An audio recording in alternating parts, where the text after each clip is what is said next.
welcome or welcome back to Life on the French. I'm sitting up close right now because I wanted you to see my little tiara. I'm going to explain why I'm wearing it in a sec, but I plan on wearing it to my wedding. And my mom wore it at hers, and my grandma wore it at hers, and my Grandaunt Phyllis wore it at hers. So this thing has been around the block. It's one of my something borroweds, and I absolutely love it. So today, in this video, we're going to be talking about wedding planning, how's mine going, what it's like to be a pandemic bride, and some of the tips that I've kind of learned or tricks that I've picked up along the way. I'm probably going to do a couple videos about more specifically different types of tricks.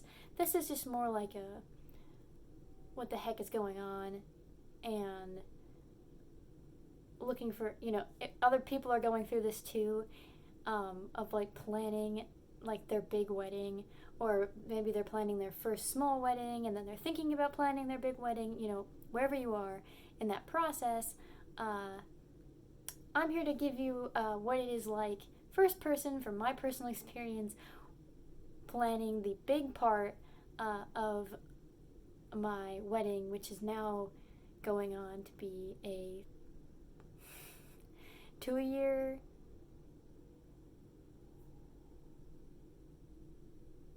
process, really 3-year process. So without further ado, let's jump into it. Okay, so yesterday I had about 1 billion appointments. So I talk about how I've been wedding planning for 3 years. Well, about 3 years ago, I booked my venue for my wedding.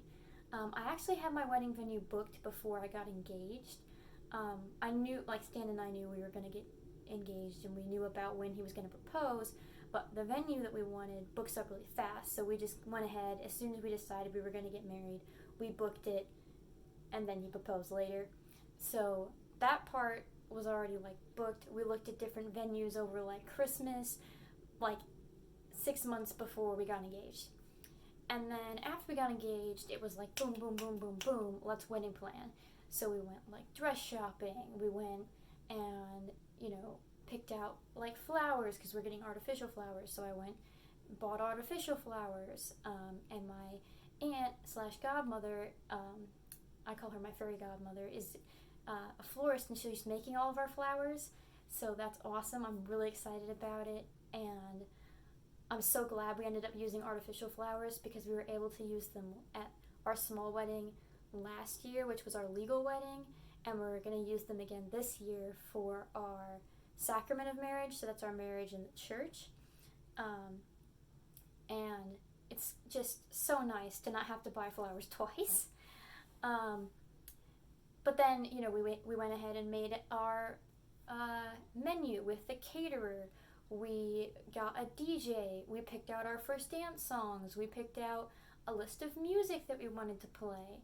All this stuff for planning on a wedding that was going to have 330 people, approximately. And then the pandemic happened, and we had to basically call every vendor that we had, push it back a year, because we wanted it to be on the same weekend. So my wedding last year was June 13th. That's what we're counting as our actual anniversary date. But our wedding this year and our sacrament will be on June 12th. But we've been we will have been legally married for a year on June 13th. So we're counting June 13th as our wedding date. So, anywho, we had to plan an entirely separate wedding for the small version. And when I say entirely separate, I mean start over. So replan a menu that we could make and have, replan the rehearsal dinner, redo the songs we were walking down to, so that my sister could play them on the guitar, pick a different first dance song, like one that we were considering but we weren't going to use. We used that, so we ended up using Tale as Old as Time, but acoustically on the guitar. My sister played it and it was really beautiful. And then, just like a whole like separate thing. Different decorations, had to buy like tablecloths so we could use tables we already had, and then we used like chairs, and everything had to be assigned seats, and like because of COVID and whatever. And the only thing that was the same basically was like the flowers. We even changed the ceremony, so it was completely secular readings, and we wrote our own vows, just to make it as distinct as possible from our actual sacrament. If you want to hear more about that and our pandemic wedding, I'll link to the video up here. So now I'm planning our big wedding, and I've been planning it. Like I said, I already changed all the venues. I changed our, the dates for the cake so that we're using the same cake, but it's now this year. We're using the same venue, but it's this year. We're using the same DJ, but it's this year, and all that stuff. And our flowers are the same, last year to this year. And the dresses are the same and stuff. So you'd think most of it's done, because when we canceled our wedding, it was like March. Maybe even like April. And our wedding is in June. So it's not like we were like, oh, well, we planned some of it, but not all of it. We have some things to do. It's like, no, we were like down to the wire, like in it when we canceled, or postponed rather. And so naively, I was like, oh, well, there's not that much left to do because everything is done. We moved the hair appointments, even like everything we had planned already, we just moved. Like everything we'd already planned. But here's the thing.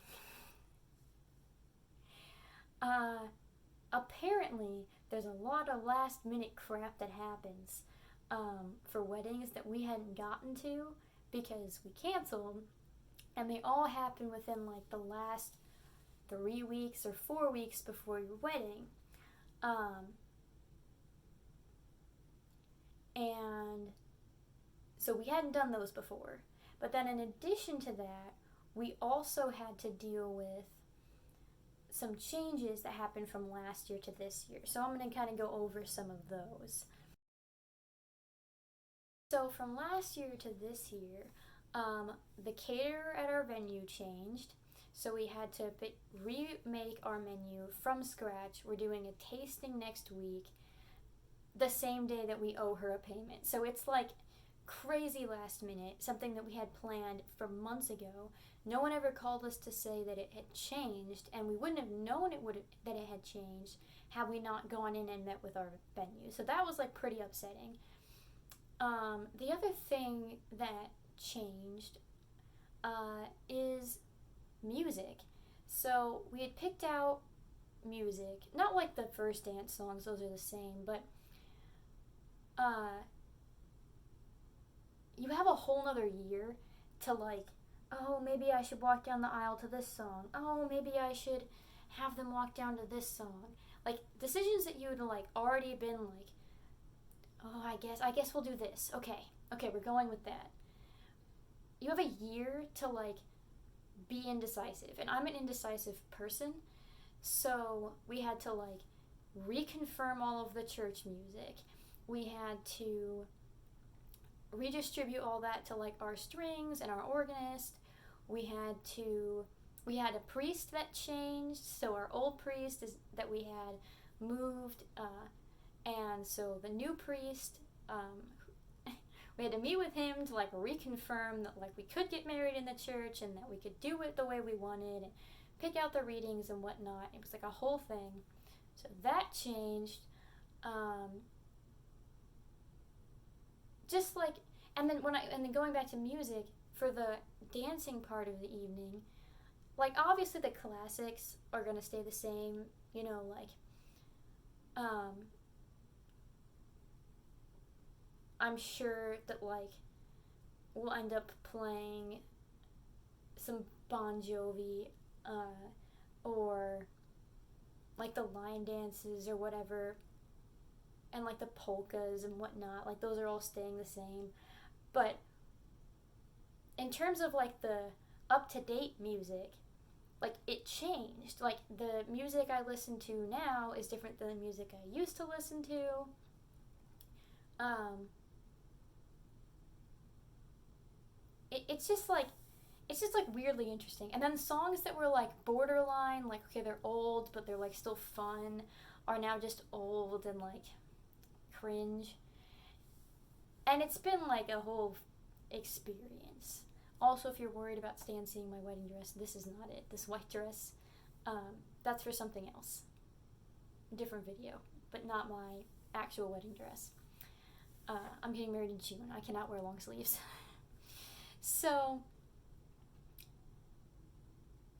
it's like a whole thing. Other things that changed between last year and this year, is my bridal party. It's changed actually quite a bit. I'm really glad that it actually ended up playing out this way. But, then you're having to order more dresses. Everybody has to get fitted again. A big thing has been like tuxes and stuff, and like and bridesmaids dresses, and like my dress. Like people have changed sizes over the course of this pandemic, whether they've lost a bunch of weight because of like stress, or like maybe they're like the kind of people who worked out the whole pandemic, or because stress eating, like it whatever. Size fluctuates, and in the pandemic it fluctuates a lot. So trying to get everything like fitted again has been very frustrating. So that's something, like I know I have to get mine refitted because my shoulders are smaller now. I don't know why or how, but like this one like falls off. It's a whole thing. So yeah, it's different. And then the other thing that's different is it's not the same number of guests. Like pretty much everyone that's coming to the wedding is vaccinated. So it's not like I'm particularly concerned about, like I am concerned about safety, but I'm not as concerned as I was when the outbreak first happened. At the same time, like I really still want to be precautious. So we had to make like masks for everybody. So like I have a mask to wear when I'm intermingling with guests, and I have like Stan has a mask. All of our bridal party has like fancier masks. All of like the people walking down the aisle have fancier masks, which is not something we had planned for in our 300-person wedding. And so my grandma, thankfully, was able to make those for us, which is really nice of her. But then also, we don't have 330 people coming because I don't feel comfortable inviting 330 people. We can't even if we wanted to because our venue is still operating like, let's do half capacity, so that's what we're doing. So our number has dropped to like 125 guests. And we did like rolling invites. If you want to see how we did rolling invites, link above. Definitely would recommend. It's been like a little frustrating because you're never really quite done inviting people, but we've stopped sending out new invitations, and we've seat planned and everything. So, but we were really able to we had 125 seats. We have filled 125 seats, and that's been really, really nice, because it allowed us to invite the most amount of people possible, while still make sure that we are keeping everybody safe, making sure we're keeping everybody safe. And so we had to add a mask requirement on the invitations, all this stuff just changed. And then with fewer guests, trying to figure out the floor plan is a little bit, not harder, but different. We had thought we knew what it was going to be, but now we don't, and we don't want to like push everybody to the back, but we could and make a bigger dance floor. So do we do that, or do we keep everybody close together-ish? You know, it's just like other considerations. And then how do we, you know, keep cocktail hour pretty much outside? And then our hotel, like, we had moved dates, but then they switched like staff, and the old staff didn't give our blocked booking to the new staff, so we had to put in a new block booking.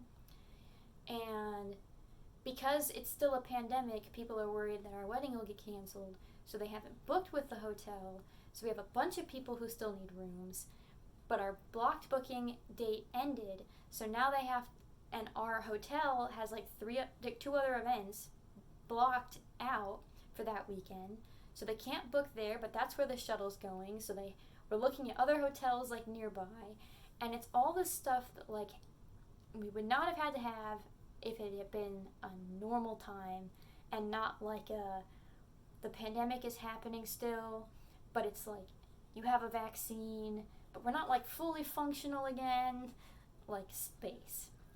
So it's really been like I've planned 3 weddings. I planned a 330 person wedding, I planned a like 30 person wedding, and I planned a 125 person wedding. And I've learned a lot, and I'm going to be making some videos about the things that I've learned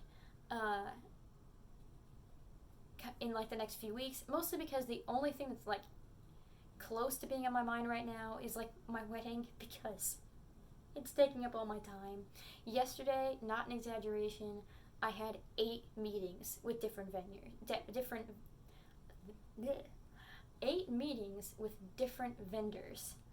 And then today I took pictures in the yard with my dress, and then because we had a lot of like purple things blooming, and my colors are purple and green, so I wanted to make sure we got the purple flowers like while they were still blooming. And then I was working on like paperwork with my DJ and finalizing my playlist, and I'm doing the same tomorrow. And then I have to go buy like picture frames for something we're doing outside the church. It's like a whole production. It's a production. So I'm sure I'll have more updates like as we go. I definitely, like I said, I'm going to be making more videos about the wedding. I hope you find them interesting. I know it's not our normal content, but it is what is happening in my life, and the channel is Life on the French, and I'm French, so I feel like it works. But Stan will still be covering a lot of hamster stuff, so no worries there. So, anyhow, if you found this video like interesting as an update, or you have any questions about like my wedding, I would love to do some kind of like Q&A, either like about the wedding or about us, like Stan and I, or about our hamsters, or anything you have. So put those in the comments down below. And yeah, if you like this video, thumbs up. If you want to see more of our content, click subscribe. Ding the bell button to know when we post, which is every day. But most importantly, I hope you have a beautiful day. Bye!